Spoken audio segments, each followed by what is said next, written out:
शहर के railway station पर एक भिखारी रहता था। वो वहां आने जाने वाली रेलगाड़ियों में बैठे यात्रियों से भीख मांगकर अपना पेट भरता था।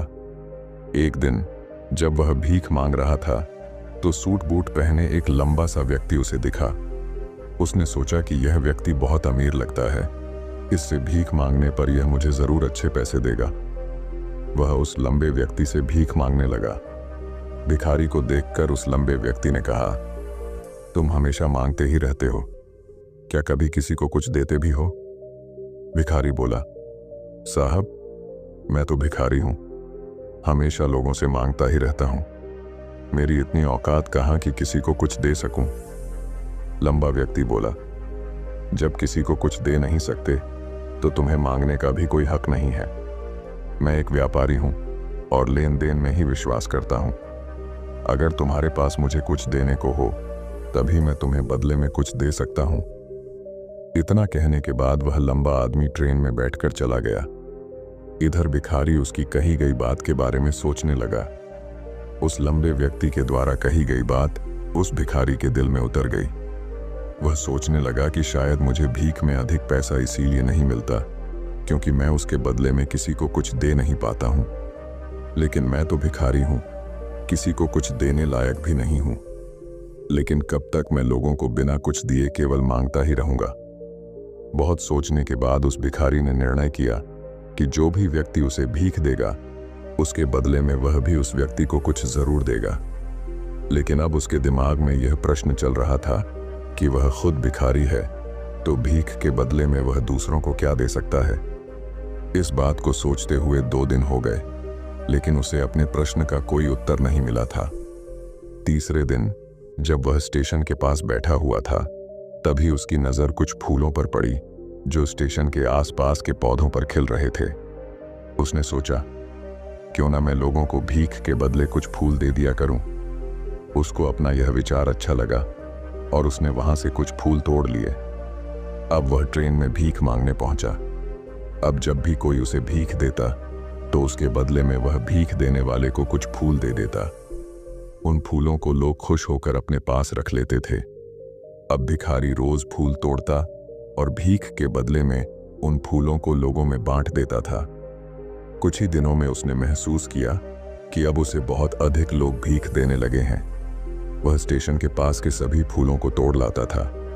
जब तक उसके पास फूल रहते थे तब तक उसे बहुत से लोग भीख देते थे, लेकिन जब फूल बांटते बांटते खत्म हो जाते तो उसे भीख भी नहीं मिलती थी। अब रोज ऐसा ही चलता रहा। एक दिन जब वह भीख मांग रहा था तो उसने देखा कि वही लंबा व्यक्ति ट्रेन में बैठा है जिसकी वजह से उसे भीख के बदले फूल देने की प्रेरणा मिली थी।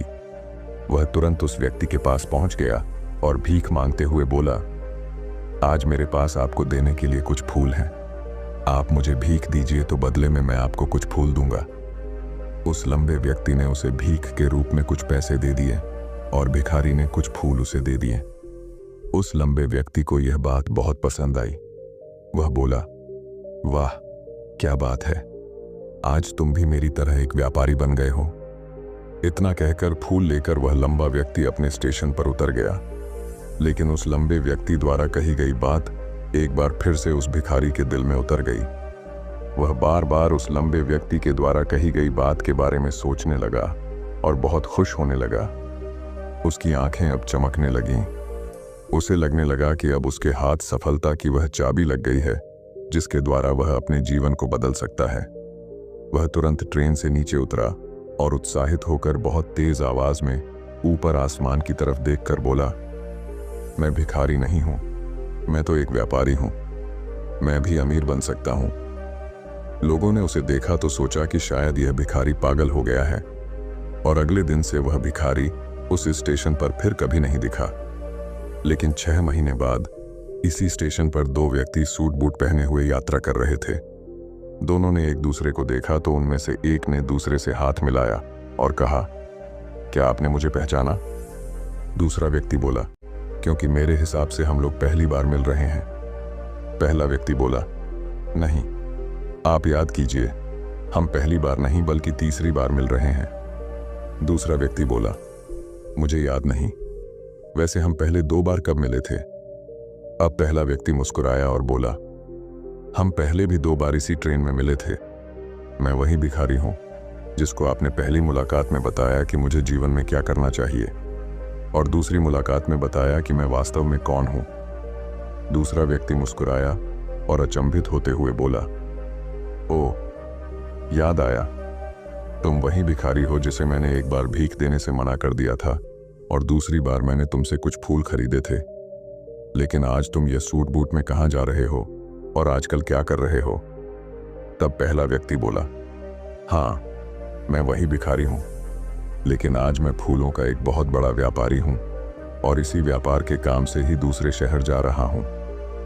कुछ देर रुकने के बाद वह फिर बोला, आपने मुझे पहली मुलाकात में प्रकृति का वह नियम बताया था जिसके अनुसार हमें तभी कुछ मिलता है जब हम कुछ देते हैं। लेन देन का यह नियम वास्तव में काम करता है। मैंने यह बहुत अच्छी तरह महसूस किया है, लेकिन मैं खुद को हमेशा भिखारी ही समझता रहा। इससे ऊपर उठकर मैंने कभी सोचा ही नहीं।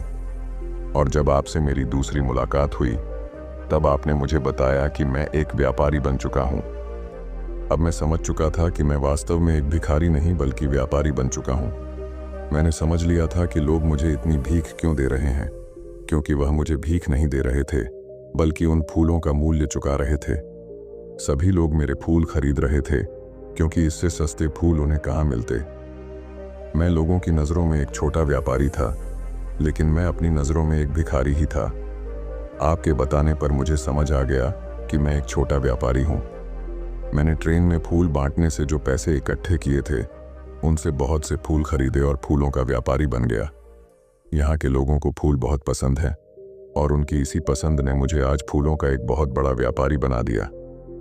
दोनों व्यापारी अब खुश थे और स्टेशन आने पर साथ उतरे और अपने अपने व्यापार की बात करते हुए आगे बढ़ गए। दोस्तों, इस कहानी से हमें बहुत कुछ सीखने को मिलता है।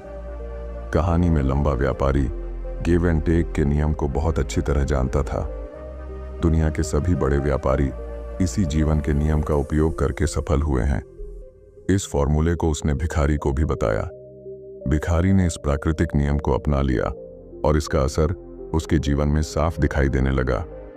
उसने अपनी सोच बदली और उसकी जिंदगी बदल गई। यह कहानी हमें बताती है कि हम यदि अपनी सोच बदल लें तो कुछ भी हासिल किया जा सकता है। यदि हम खुद को छोटा समझते रहेंगे तो हम हमेशा छोटे ही बने रहेंगे। बड़ा बनने के लिए हमें अपनी सोच को बदलना होगा और खुद के बारे में बड़ा सोचना होगा। कहानी का सार यह है कि सफलता आपकी सोच में छुपी होती है। खुद का आत्मसम्मान जगाइए, अपनी सोच को बड़ा बनाइए और देखिए कैसे आप सफलता के शिखर पर पहुंच जाते हैं।